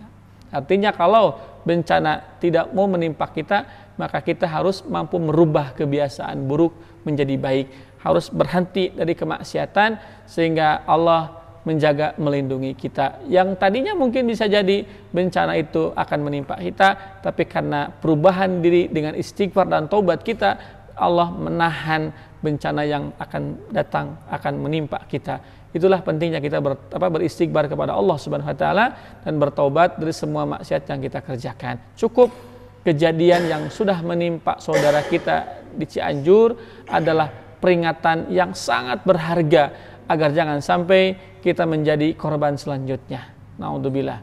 Dan cukup ini menjadi cara Allah untuk menegur hati kita untuk peduli kepada saudara kita, baik kaitannya dengan kepedulian dalam hal keimanan atau dalam hal kebutuhan jasadnya. Artinya dua hal ini harus menjadi kesadaran kita. Jangan sampai kita fokus memberikan apa yang dibutuhkan oleh jasadnya, tapi kita lupa memberikan apa yang dibutuhkan oleh hatinya. Biasanya di kita begitu, ibu bapak. Kalau sudah terjadi bencana, fokusnya itu ke bantuan yang sifatnya jasadi. Jarang yang kemudian mengajak untuk beristighfar. Misalkan semua perangkat-perangkat mengatakan, yuk kita sholat taubat, kita beristighfar karena kita yakin adanya musibah ini karena ada kemaksiatan yang kita lakukan, baik yang kita sadari ataupun tidak. Jarang ya Pak? Jarang Pak. Ya semuanya evakuasi, itu pun penting betul, tapi setelah evakuasi, setelah terkonfirmasi korban baik yang meninggal ataupun yang luka-luka, maka hal yang harus kemudian segera dikerjakan adalah merekonstruksi hati agar jangan sampai tetap melakukan kemaksiatan. Perut bisa diisi dengan makanan, tapi hati dengan apa? Makanya jangan terkonsentrasi Pak hari ini ya dengan jasad yang berupa makanan. Kenapa? Karena semua orang berpikirnya sama. Biasa nama naon? Numpuk tah. Ya. Bisa numpuk. Kadang teka tuang, ada yang bulukan, mih terugikeun ke 2 bulan, 3 bulan. Maka saya tadi memberikan saran kepada teman-teman, jangan semuanya fokus ke sana. Coba berbagi-bagilah. Misalkan ada yang 1 sampai seminggu, nanti minggu kedua, minggu ketiga, sehingga ini kan jangka panjang Pak, 6 bulan misalkan. Kita tetap terus intens memberikan bantuan, sehingga saudara kita bisa hidup panjang, karena bantuannya panjang. Jangan sampai sekarang numpuk, seminggu yang akan datang habis, kita pulang merasa sudah memberikan donasi. Pertanyaannya terus, ya hari demi hari yang mereka jalani akan seperti apa? Nah, itu biasanya mah gitu Pak, di urang makan generasi latah ya, bruk semuanya. Makanya maaf ya, kadang kita itu lebih cerdas, kita itu kalah cerdas oleh mereka orang non muslim Pak. Dan muslim itu rata-rata datang ke tempat bencana itu enggak hari H. Mereka 1 bulan setelah hari H, atau seminggu, atau sebulan setelah H. Karena mereka tahu kalau di hari H semuanya terkonsentrasi, baik pihak pemerintahan atau umat Islam. Setelah seminggu, 2 minggu umat Islam di itu relawan tuh jenuh, capek, pulang kan, mereka masuk. Priyogi naon Bu? Nah, gitu. Yuk mih tos seep sana. Oh iya, siap. Kasih mereka tulisan apa, simbol-simbol. Oh, ini dari non muslim terlalu baik ya ke kita. Umat Islam neringalkeun cenah. Tuh, pada jalan mah kitu kadang mah Pak. Kebaikan kita enggak pernah dihargai. Ya. Tapi keburukannya selalu diingat. Itulah. Makanya tadi kita juga butuh ya membawa para ya mentor, ya para motivator, para ustadz ke sana yang mungkin mereka tidak menghibur makanan yang dibutuhkan oleh jasad, tapi mereka menghibur makanan yang dibutuhkan oleh hati. Ini sabar, wayahna itu teguran ti Allah, diupahan. Jarang ya Bu, semua rata-rata fokusnya ke fisik ya, tuang mencetan, patah tulang dibutuhkan, tapi yang ngupahan hati mah teu aya. Kumaha pertanyaannya, gimana kalau ada yang ngarasula Bu? Nah hanya Allah teh menitega menurunkan bencana kepada kita, padahal dosa naon abdi sih. Tuh. Ini tanggung jawab siapa kalau sudah seperti ini? Begini, ini sebenarnya tugas kita nanti ke depan ya, setelah selesai perhatian teman-teman saudara kita, maka sebulan setelah ini kita harus kontrol apakah ya perubahan keimanan itu dirasakan atau tidak. Gitu. Ini PR buat kita. Gitu. Jangan terkonsentrasi, tapi juga kita harus membagi konsentrasi. Ini karena musibah yang tidak tahu kapan akan datang, dan kita tidak tahu apakah musibah itu juga akan menimpa kita ataupun tidak. Yang jelas ada sebuah harapan besar agar kita terhindar dari musibah. Ikhtiarnya adalah dengan memperbanyak istighfar kepada Allah Subhanahu wa taala dan berhenti melakukan maksiat yang bisa mengundang azab. Apa Pak kira-kira maksiat yang bisa mengundang azab itu? Apa maksiat yang bisa mengundang azab? Apa? Maksiat apapun itu bisa mengundang azab. apapun. Saya lagi terutama dosa besar. Dosa besar yang tidak dianggap besar. Itu pasti mengundang azab. Dosa yang tidak dianggap dosa, dosa besar yang dianggap kecil, dan tidak ditutup dengan taubat dan istighfar. Maka itu siap-siap, Pak. Pertanyaannya, kenapa kok menimpanya umat Islam? Kenapa tidak orang kafir? Kenapa musibah itu di Amerika misalkan? Terus jelas-jelas kupur. Ya, kenapa? Ente di mana? Ente di Brazil misalkan? Ente di Las Vegas? Ya, kenapa, Bu? Gak dilirik sama Allah. Masa Allah itu tega, Bu? Ya, adil Allah.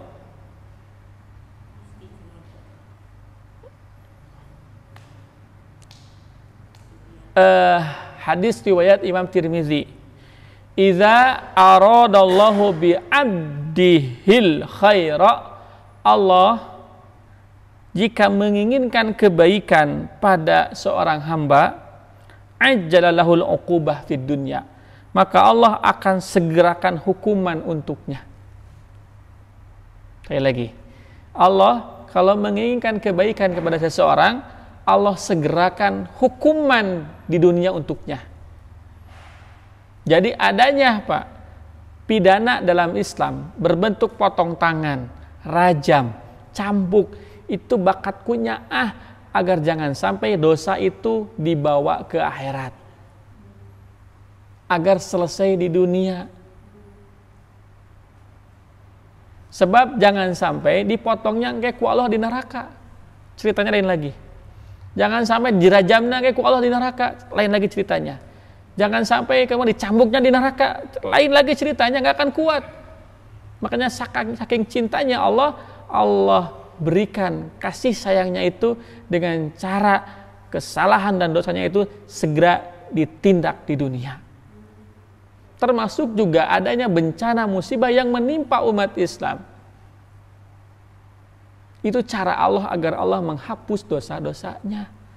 Makanya Rasul bersabda bahwa orang yang mabtun, sakit perut, tertimpa reruntuhan, yang tenggelam syahid, mati dalam keadaan syahid. Nyaahen berarti. Jadi dua kemungkinan. Satu, memang karena adanya kemaksiatan yang dilakukan. Kedua, itu adalah cara Allah untuk menghapus dosa yang kita kerjakan. Bagi pelaku maksiat yang tidak tobat sebagai azab, bagi orang Islam yang tidak melakukan kemaksiatan namun membiarkan kemaksiatan, itu akan menjadi penghapus dosa. Habib Qori pernah mengatakan, kenapa Ibu musibah itu menimpa kita? Kemudian kenapa kita diberikan itu semua oleh Allah Subhanahu wa taala? Musibah, kesengsaraan, lelah, letih, ya bencana, kata beliau, supaya kita enggak betah di dunia. Upami di dunia teu aya musibah, teu aya bencana, teu aya petaka, teu aya kesengsaraan, saya yakin kita akan berlama-lama betah di dunia. Maka Allah buat itu semua, dunia enggak nyaman buat kita supaya terbetah di dunia, ngarah engal-engal ke surga. Makanya itu, ya Allah kalau sudah ingin mendapatkan kebaikan seseorang, Allah buat dia segerakan hukumannya di dunia. Wa idza aradallahu bi 'abdihi syarra amsaka anhu bidzanbi. Allah kalau menghendaki seseorang itu mendapatkan keburukan, Allah tangguhkan. Hati-hati. Kalau kita banyak melakukan maksiat, tapi Allah juga tidak menimpakan musibah bencana kepada kita, maka bisa jadi itu adalah tanda Allah akan menyiksa kita suatu saat nanti. Sekali lagi, suatu saat nanti. Jadi Allah tangguhkan, antepkeun we ci, satu tobat teu. Namun masih kena tertobat, sakalikeun disiksa atau disiksa di akhirat. Kalaupun tidak di dunia dia diazab, maka pasti di akhirat dia akan diazab oleh Allah Subhanahu wa taala. Intinya berarti tidak ada yang luput dari dosa yang dilakukannya dan tidak ada orang yang luput dari azab Allah Subhanahu wa taala. Yang baik akan dibalas baik, yang buruk akan dibalas buruk. sesuatu yang buruk yang menimpa kita insya Allah baik kalau menggunakan kacamata keimanan, karena itu adalah cara Allah menegur kita, cara Allah menghapus dosa-dosa kita. Makanya tetap imani takdir baik atau takdir buruk, karena setiap ketentuan Allah Subhanahu wa taala bila diterima dengan keimanan maka akan menjadi baik. Para hadirin yang dimuliakan oleh Allah Subhanahu wa taala, faqultu astaghfiru rabbakum innahu kana ghaffara. Maka perbanyaklah kita memperbanyak istighfar, karena Allah Subhanahu wa taala menerima taubat, menerima ampunan. Terakhir, Quran surat Hud ayat 3. Wa inistaghfiru rabbakum summa tubu ilaihi. Hendaklah kalian meminta ampun kepada Tuhan kalian, kemudian bertaubatlah kepada Allah Subhanahu wa taala. Berhenti untuk jangan diulangi lagi. Berhenti untuk jangan meneruskan maksiat lagi. Berhenti. Maka jaminan dari Allah, yumatikum mata'an hasanan ila ajali musamma, ya, maka Allah akan memberikan kenikmatan yang baik yang terus menerus kepada kalian sampai waktu yang telah ditentukan. Menurut Imam Muhammad Amin Asy-Syinkiti dalam Adwaul Bayan beliau mengatakan, wa zahiru annal murad bil mata'il hasan. Ya. Pendapat tentang yang dimaksud dengan kenikmatan yang baik itu bagi orang yang beristighfar dan bertobat kepada Allah Subhanahu wa taala adalah si'atur rizki. Jadi yang dimaksud dengan mata'il hasan, ya, kenikmatan yang baik itu adalah satu, yaitu si'atur rizki, rizki yang melimpah. Jadi taubat dan istighfar itu bisa membuka pintu rizki yang melimpah. Yang kedua, wa ragdul ish, yaitu kehidupan yang lapang, tidak sempit. Ya, kehidupan yang tenang, ya, kita walaupun tidak punya mobil, tidak punya rumah yang besar seperti orang lain, tapi kita bisa tenang, bisa beribadah kapan saja, di mana saja. Wal afiyatu fid dunya, dan afiat, sehat batin saat di dunia. Afiat itu sehat batin, artinya entah tekasinggungan, tedendaman, tegampang kabitaan, ya, tidak gampang baperan, enggak. Dia selalu berusaha untuk mendoakan orang lain, husnudzon kepada orang, ya, fokus terhadap apa yang harus dikerjakannya, tawakal, ikhlas, ridho, sabar. Itu afiat itu. Wa anal muradu bil ajli musamma al maut, maksudnya Allah akan memberikan kenikmatan itu sampai mati. Bagi siapa? Orang yang beristighfar dan bertobat kepada Allah Subhanahu wa taala. Jadi istighfar dan tobat itu adalah solusi dari setiap bencana musibah yang menimpa kita dan negeri ini. Dan tobat dan sabar ini adalah cara Allah untuk memberikan kebaikannya kepada kita, sehingga kita mendapatkan keberkahan hidup yang sedang kita jalani. Pertanyaannya, kurang naon deui Allah Subhanahu wa taala memberikan yang terbaik buat kita? Kurang apa lagi? Mesti dengan cara apa lagi Allah Subhanahu wa taala memberikan ini kepada kita? Sudah terlalu sempurna menurut saya cara Allah Subhanahu wa taala memberikan apa yang kita butuhkan. Tinggal kitanya sekarang harus apa yang kita perbuat kepada Allah Subhanahu wa taala agar Allah tersenyum, agar Allah bahagia, dan agar Allah ridho terhadap apa yang diberikan kepada kita itu. Kita gunakan untuk bersyukur kepada Allah dengan ketaatan dan dengan ibadah yang kita berbuat. Jadi ayeuna mah tinggal beribadahna, tinggal ngaosna, tinggal infak sedekahna, tinggal benerna, tinggal bageurna, karena Allah terlalu cinta kepada kita, Allah terlalu baik kepada kita, sampai kemudian Allah tidak menurunkan bencana kepada kita. Jangan sampai kemudian kita menjadi korban selanjutnya karena kita membiarkan pelaku maksiat merasa nyaman dengan kemaksiatannya, dan kita nggak peduli dengan kemaksiatan orang. Padahal kita punya kewajiban al-amru bil ma'ruf wan nahyi anil munkar, saling mengingatkan dalam hal kebaikan dan saling mencegah terhadap kemunkaran. Karena jangan sampai kemunkaran menjadi sebab bolehnya, wajibnya, turunnya bencana yang menimpa kita. Nauzubillahi min dzalik. Kita nggak akan sanggup dan nggak akan siap. Ya lagi. Para hadirin yang dimuliakan oleh Allah Subhanahu wa taala, karena itu faqul tustagfiru. Perbanyaklah istighfar agar dosa kesalahan baik yang disengaja ataupun yang tidak disengaja oleh Allah ampuni. Itu barangkali yang bisa saya sampaikan. Sebelum saya tutup, barangkali ada yang mau ditanyakan, silahkan. Ya.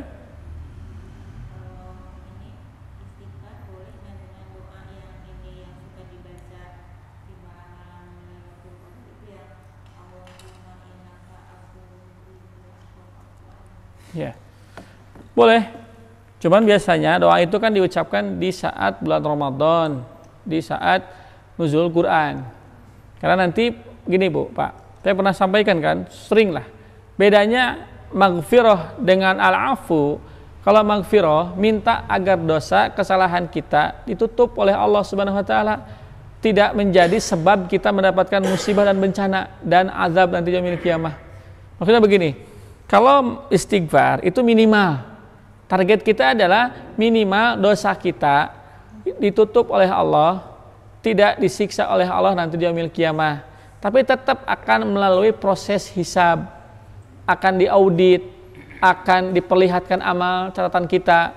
Nah, itu istighfar. Artinya walaupun dosa kita sudah diampuni, tetap kita akan diproses oleh Allah Subhanahu wa taala. Berbeda dengan al-afu. Kalau afu itu meminta maaf itu betul-betul dosa kita itu dihapus dalam catatan malaikat sehingga tidak akan ada dalam catatan nanti, tidak akan dihisab, tidak akan diproses karena sudah dihapus oleh Allah Subhanahu wa taala. Bedanya itu. Artinya minimal itu istighfar. Karena nahan dengan tosan al-afu misalkan datang satu sekali itu mah. Pertanyaannya kenapa biasanya al-afu itu diucapkan pada bulan Ramadan saat 10 terakhir di saat nuzul Quran? Karena memang saat nuzulul Quran itu ada upgrading takdir. Takdir yang lalu dihapus, takdir yang akan datang ditetapkan. Makanya maksudnya kita minta ya Allah dosa-dosa tahun yang lalu tolong hapus dalam catatan amal malaikat sehingga itu tidak menjadi hisaban kita di yaumil akhir. Tapi yang dijaga Allah adalah istighfar, itu yang mudahnya, yang bisa diucapkan kapan saja, karena peluang diampuninya waktunya banyak, berbeda dengan al-afu biasanya pada 10 terakhir pada bulan Ramadan. Tapi itu pun boleh diucapkan, karena tidak ada batasan, mesti istighfar, mesti al-afu. Namun yang sering Rasul ucapkan adalah istighfar, begitu. Allah a'lam bishawab. Ada lagi?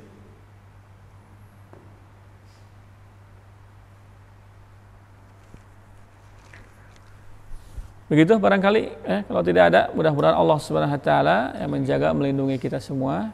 Mudah-mudahan kesolehan kita memicu ya kemuslihan kita. Artinya kalau kita sudah merasa soleh, ajak juga yang lain agar soleh. Dan cegah orang lain agar jangan sampai salah. Karena membiarkan orang salah adalah sebab terjadinya bencana walaupun kita tidak melakukannya. Naudzubillahi min dzalik. Para hadirin yang dimuliakan Allah, barangkali itu mudah-mudahan ayat yang tadi kita baca yaitu bisa menjadi renungan buat kita, jangan sampai kemudian kita ya menjadi korban selanjutnya. Ya, apakah dengan gempa ataupun banjir ataupun apa kita nggak tahu. Karena ini Pak masih anak-anaknya ini.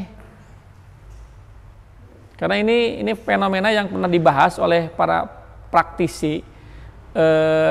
Ini kan dampak dari pertemuan lempengan induk ya antara Asia dan Australia. Dan pusatnya itu kan ya di sini sebelah selatan.